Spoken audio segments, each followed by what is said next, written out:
The story of the battles and the plans for World War II has been told over and over again. What has not been told is the story of the war between the American and the British system to determine the future of civilization, which took place in discussions between the two individuals who represented these outlooks, President Roosevelt and Prime Minister of Britain, Winston Churchill. The story is perhaps best told through the eyes of Franklin Roosevelt's own son, Elliott Roosevelt, who attended and later transcribed many of these discussions. Winston is at the dinner table, Father, and already giving quite a speech. Shall we go?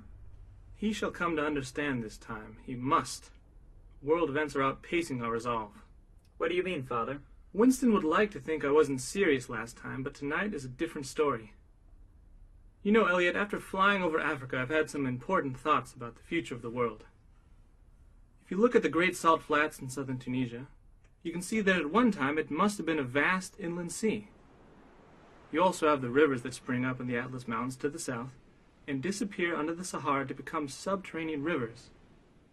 Why not take these waters and divert this water flow for irrigation? It'd make the Imperial Valley in California look like a cabbage patch. And the salt flats, they were once below the level of the Mediterranean. You could dig a canal straight back to recreate that lake, 150 miles long, 60 miles wide. The Sahara would bloom for hundreds of miles. It is true, wealth. The Sahara is not just sand, it has an amazingly rich potential. Imperialists don't realize what wealth is, what wealth they can create. They've robbed these continents of billions, and all because they were too short-sighted to understand that their billions were pennies compared to the possibilities. Possibilities that must include a better life for the people who inhabit this land. Just then, Vice President Wallace came in. I can't take this, Franklin. I just spent an hour talking with the British Foreign Minister. He was trying to convince me that after the war, the United States and the British have to contain the threat of communism. I said, fascism, communism, capitalism all come from the same point of view, and the British economics is no different. And all he could do was stare at the ceiling and spout some hullabaloo about Darwin. These people are the damnedest fools. Henry, you need more finesse. Finesse? You see, most of these folks are just victims of this old system. Their system uses them more than they use it. We've got to be impatiently patient, Henry. Franklin, we've got our very own fascist here in this country, just waiting to subvert us all over again. We have to move fast to solve this thing. Yes, but after the war, the cries will come that the present unity will no longer be necessary, and that's when the job will begin, in earnest. One sentence. When we've won the war, I will work with all my might and main to see to it that the United States is not wheedled into the position of accepting any plan that will further France's imperialistic ambitions or that will aid or abet the British Empire in its imperial ambitions. Winston has got to listen to me this time. He'll find out this time. Father, Wallace, and I walked into the room together and sat down at the table. There were pleasant jokes and light discussion for most of the evening. After everyone had eaten, and making sure the Prime could hear him, Father began to talk loudly to one of the guests. You know, my friend over there doesn't understand how most of our people feel about Britain and her role in the life of other peoples. It's in the American tradition, this distrust, this dislike and even hatred of Britain. There are many kinds of Americans, of course, but as a people, as a country, we're opposed to imperialism. We can't stomach it. He looked at Churchill with a smile significantly. The Prime Minister sat like a Buddha, a big cigar in his face. The point, which I'm having a hard time getting across to some people, is that many Americans are anti-British. Take me.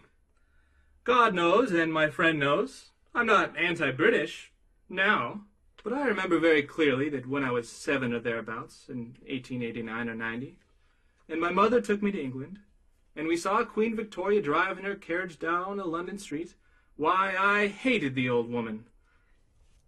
At this point, most of the dinner guests slowly made their way out of the room, while Churchill sat there, sinking in his chair, immediately lighting another cigar. By the time the room cleared out, it was only Father, Churchill, Wallace, and myself. The discussion had turned to policies for after the war and Father's plans for a new economic system. Those Empire trade agreements are a case in point. It's because of them that the people of India and Africa, of all the colonial Near East and Far East, are still as backward as they are. Mr. President, England does not propose for a moment to lose its favored position amongst the British dominions.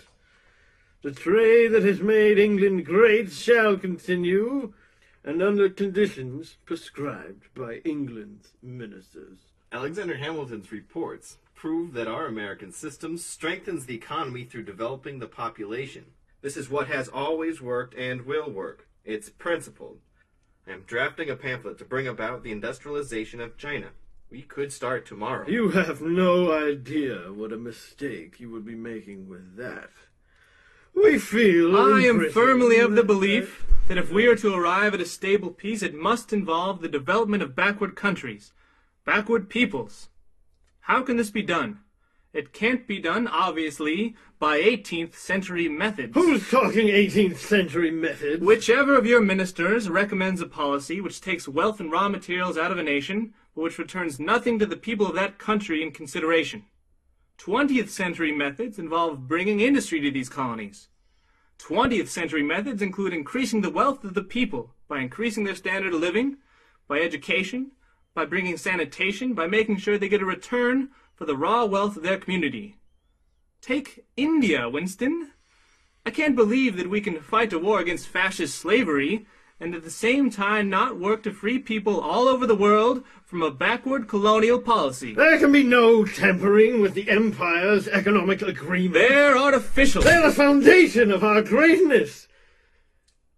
Mr. President, I believe you are trying to do away with the British Empire.